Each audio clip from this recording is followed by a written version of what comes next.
Hello guys, welcome to my channel possible education hub. अगर आप लोग इस चैनल पर नए हैं तो सबसे पहले इस चैनल को सब्सक्राइब कर लीजिए और साथ में बेल आइकन को प्रेस कर दीजिए ताकि आपको लेटेस्ट वीडियो का नोटिफिकेशन जल्द से जल्द मिल जाए। तो चलिए शुरू करते हैं हमारी आज की वीडियो। और आज की हमारी वीडियो का जो टॉपिक है वो है under the theories of learning we are talking about operant conditioning theory, जिसको हम लोग क्रिया प्रसूता का सिद्धांत भी कहते हैं, गिवन बाय B.F. स्किनर। और Skinner was highly affected by the experiment of Mr. Thorndike and he developed his own way, his own machine of learning principle.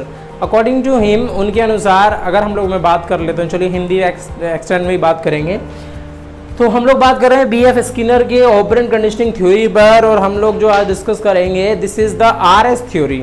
ध्यान से समझिए दोनों में बेसिक डिफरेंस क्या है। पहले मैं बता देता हूँ कि थॉर्नडाइक की जो थ्योरी है वो थॉर्नडाइक की थ्योरी हमारी SR है, मतलब पहले क्या होता है उसमें स्टिमुलस होता है, उसके बाद क्या होता है रेस्पॉन्स होता है। लेकिन यहाँ B.F. स्किनर ने इसको गलत साबित कर दिया।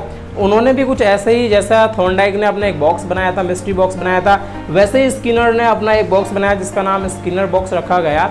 और उन्होंने जो अपने एक्सपेरिमेंट किए हैं किस पर किए हैं, रैट और पीजन्स पर किए, मतलब उन्होंने चूहे और कबूतरों पर अपने एक्सपेरिमेंट किए। और उन्होंने इस चीज़ को प्रूव किया कि एक रेस्पॉन्स करने के लिए स्टिमुलस देना पहले ज़रूर नहीं होता है। पहले क्या होता है, रेस्पॉन्स होता है, उसके बाद में क्या होता है, स्टिमुलस मिलता है। कहने का मतलब ये है कि पहले आपको अनुक्रिया करनी होती है और अनुक्रिया जितनी ज़्यादा आप करते चले जाते हैं उसके बाद उसके हिसाब से स्टिमुलस को प्राप्त करने की जो टेंडेंसी है, जो आपकी कैपेबिलिटी है, जो आपका पोटेंशियल है, वो बढ़ता चला जाता है। तो कहने का मतलब यहाँ ये है कि this is just opposite of Thorndike principle. Learning के प्रिंसिपल में थॉर्नडाइक के प्रिंसिपल का ये बिल्कुल जस्ट अपोजिट प्रिंसिपल है। चलिए देख लेते हैं ये क्या कहता है। तो सबसे पहले मैं इसके एक्सपेरिमेंटल वे में मैं बाद में आता हूँ, सबसे पहले इसको जान लेते हैं। कहता है according to this theory first the response has to be made. सबसे पहले क्या की जाती है, अनुक्रिया की जाती है। Only then the given stimulus is achieved. और उसके बाद ही जैसे आप अनुक्रिया करते हैं उसके बाद ही आपको क्या मिलता है, फल की प्राप्ति होती है। As the level of responses increases, जैसे आपके अनुक्रिया का जो लेवल है वो बढ़ता चला जाता है, the probability of receiving stimulus increases. तो आपका जो स्टिमुलस है, आपका जो रिवॉर्ड है, उसको पाने की जो दर है वो भी क्या होती चली जाती है, बढ़ती चली जाती है। Because it is the response that leads one person towards stimulant. और ये केवल ही सिर्फ और सिर्फ क्या है, रेस्पॉन्स ही है जो आपको क्या कर कहाँ तक ले जाता है, आपके स्टिमुलस तक ले जाता है। कहने का मतलब ये है कि अगर आपको कोई किसी गोल तक पहुंचना है तो गोल की प्राप्ति बाद में होगी, पहले आपको क्या करना पड़ेगा, पहले आपको अनुक्रिया करनी पड़ेगी, पहले आपको रेस्पॉन्ड करना पड़ेगा। कहने का मतलब यह है कि आपको फल की चिंता करने की जरूरत नहीं है। आपको कहाँ ध्यान देना है, कर्मों पे ध्यान देना है। कर्म करो, फल की चिंता मत करो।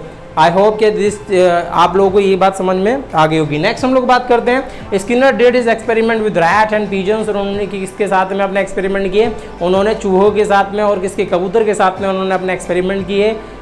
इन which both did first response, जिसमें सबसे पहले उन्होंने क्या किया, रेस्पॉन्स किया, और उसके बाद में then they get the stimulus. और उसके बाद ही उनको क्या मिला, स्टिमुलस बाद में मिला उनको। कहने का मतलब यहाँ ये है। चलिए अब इसको एक्सपेरिमेंटल वे में देख लेते हैं। There was a rat in a Skinner box. और स्किनर बॉक्स में एक रैट था, एक चूहा था, उसमें एक लीवर था। उसमें यहाँ पे कोई गेट खुलने ऐसी कंडीशन नहीं थी। यहाँ पे एक लीवर था, एक बटन था जिसको प्रेस करने के बाद में क्या हो रहा था, किसमें, उसके स्किनर के मिस्ट्री बॉक्स में। तो चूहे ने पहले क्या किया, firstly rat learn how to press the lever. अचानक से सबसे पहले उसे पहले खाना नहीं दिखाया गया, मतलब ऐसा नहीं था क्या चूहे के सामने पहले खाना रख दिया गया और उसकी वजह से उसने लीवर दबाना स्टार्ट किया, नहीं। इस कंडीशन में उसने उस बॉक्स के अंदर क्या करना शुरू कर दिया, इधर उधर जाना, टहलना, घूमना फिरना शुरू कर दिया। और अचानक से उससे एक बार क्या दब गया, लीवर दब गया। और लीवर दबने के बाद में फिर क्या निकल कर क्या उसके सामने आ गया चूहे, और चूहे ने वो खाना खा लिया। उसके बाद उसने ऑब्जर्व किया कि धीरे धीरे चूहा उस चीज को करना सीख गया। जब भी उसे खाना चाहिए होता था वो क्या दबाने लग गया, लीवर दबाने लग गया। इसका मतलब ये हुआ कि वो किस चीज को सीख गया, वो ये बात सीख गया कि अगर मैं पहले रेस्पॉन्स करूंगा, अगर मैं लीवर दबाऊंगा तभी मुझे क्या मिलेगा, खाना मिलेगा। कहने का मतलब यहाँ ये है गाइस, जो लर्निंग का ये प्रिंसिपल है ये सिखाता है कि पहले आपको रेस्पॉन्स करना होगा, पहले आपको क्या करना पड़ेगा, हार्डवर्क करना पड़ेगा, तभी आपको आपका स्टिमुलस, आपका गोल तभी आपको मिल सकता है। कोई ये सोचे कि आपका स्टिमुलस तो बहुत अच्छा है, सब लोग डिसाइड करके रख देते हैं I just want to become an IAS officer, लेकिन उसके लिए जो रेस्पॉन्स करना पड़ता है, वो रेस्पॉन्स जो उसके लिए हार्डवर्क करना पड़ता है, लोग वो करना क्या हो जाते हैं, भूल जाते हैं। तो आई होप कि आप लोग ये रेस्पॉन्स और ये जो आपका B.F. स्किनर का जो ये थ्योरी है हमारी RS थ्योरी आप लोग की समझ में आ गई होगी। कहने का मतलब यहाँ ये है, ये RS थ्योरी है गाइज। और इससे पहले थॉर्नडाइक की थ्योरी SR थ्योरी थी। वो कहता है पहले स्टिमुलस को दिखाओ तभी पर्सन क्या करना शुरू करता है, रेस्पॉन्ड करना शुरू करता है। लेकिन गाइज यहाँ मैं आप लोगों को बता देता हूँ, BF स्किनर वाले हैं व्यवहारवादी हैं, वो टोटली ह्यूमन के नेचर को समझने वाले हैं। तो बिल्कुल टेंडेंसी यही होती है इंसानों की, पहले आप लोगों को किसी भी चीज़ को अचीव करना है तो उसके लिए पहले आपको रेस्पॉन्स करना पड़ेगा। तो चलिए आगे हम लोग देखेंगे ऑपरेंट कंडीशनिंग की थ्योरी का importance in Indian education system. Education system पर एक लर्नर की लर्निंग पर कितना इम्पैक्ट पड़ता है इसका, ये हम लोग अभी जानेंगे। सो गाइज आगे हम लोग बात कर लेते हैं इंपॉर्टेंस इन एजुकेशन। तो एजुकेशन सिस्टम में जो हमारा BF स्किनर का ये जो प्रिंसिपल है, जिसको हम लोग ऑपरेंट कंडीशनिंग थ्योरी कहते हैं, ये one of the most important है और मैनी एस्पेक्ट्स में इसको यूज़ किया जा चुका है और जाने कितने टीचिंग मेथड इसके ऊपर बेस्ड हैं। सबसे पहले हम लोग बात कर लेते हैं रीइंफोर्समेंट। आप लोगों ने रीइंफोर्समेंट ना जाने कितनी बार दिया है बच्चों को, और ना जाने आप लोग किसी न किसी फॉर्म में, शाबाशी की फॉर्म में आप लोग देते चले जाते हैं। बच्चे ने कुछ अच्छा कर दिया उसको बोलते हैं good, excellent, very good, very bad. ये सारी की सारी चीज़ें जो रीइंफोर्समेंट है, जो हमारे लर्नर्स को टाइम पे देते रहता है एक टीचर के द्वारा, वो किसकी देन है, BF स्किनर। और रीइंफोर्समेंट की बात कर लें तो दो टाइप का होता है, पॉजिटिव रीइंफोर्समेंट भी दिया जाता है और नेगेटिव रीइंफोर्समेंट भी दिया जाता है। आप लोग को बहुत अच्छे से पता है पॉजिटिव रीइंफोर्समेंट में आप लोग क्या करते हैं, बच्चों को शाबाशी देते हैं या अच्छे अच्छे शब्द बोलते हैं, जिससे उसका मनोबल से उसका मोटिवेशन क्या हो जाता है, हाई हो जाता है। और जब वो हाईली मोटिवेटेड होकर के चीज़ों को करता है तो लर्निंग का पेस कहीं ना कहीं इंक्रीज़ हो जाता है। बात करते हैं नेगेटिव रीइंफोर्समेंट की, तो नेगेटिव रीइंफोर्समेंट भी ज़रूरी होता है किस चीज़ को बढ़ाने के लिए, लर्निंग के लेवल को इंक्रीज़ करने के लिए। अगर हमारा लर्नर क्या करता है, गलती करता है, तो हम उसे हमेशा 24 घंटे क्या नहीं दे सकते हैं, पॉजिटिव रीइंफोर्समेंट नहीं दे सकते ना, हमेशा शाबाशी नहीं देनी चाहिए बच्चे को उसके गलत कामों के लिए उसको क्या भी मिलना चाहिए, नेगेटिव रीइंफोर्समेंट भी मिलना चाहिए, जिससे बच्चा अपने की हुई गलतियों को क्या कर सके, जिसमें सुधार कर सके और अपने आप को, अपने बिहेवियर को बेटर बना सके। सो गाइस आगे हम लोग बात कर लेते, तो आप लोग डायग्नोस्टिक लर्निंग की बात चल रही है। तो डायग्नोस्टिक लर्निंग में हम लोग को पता होता है कि जो हमारा लर्नर है उसको एक्चुअल में जब हम लोग डिलीवर कर रहे होते हैं हमारा सब्जेक्ट मैटर, तो उसको विषय वस्तु में कहाँ समझ में नहीं आता है, किस जगह पे प्रॉब्लम है, बच्चा अपनी प्रॉब्लम आपके सामने रखता है और फिर आप उसकी प्रॉब्लम को डायग्नोस करते हैं। आप उसकी प्रॉब्लम को क्या करने की कोशिश करते हैं, सॉल्व करने की कोशिश करते हैं, उसको रेमेडियल लेवल तक लेकर के जाते हैं। तो one of the most important method diagnostic learning का जो स्टेप है टीचिंग लर्निंग प्रोसेस में, it was given by BF Skinner. Next हम लोग बात कर लेते हैं, this principle is also useful in behavioural therapy. कहने का मतलब जो व्यवहारात्मक चिकित्सा है, मतलब जहाँ पे हम लोगों को बिहेवियर में चेंजेस करने होते हैं, उसमें भी ये जो हमारी ऑपरेंट कंडीशनिंग की थ्योरी है वो बहुत हद तक क्या करती है, काम करती है और बहुत ज़्यादा एप्लीकेबल थ्योरी है। आज के टाइम पे ज़्यादातर चीज़ें वैसे ही चल रही हैं।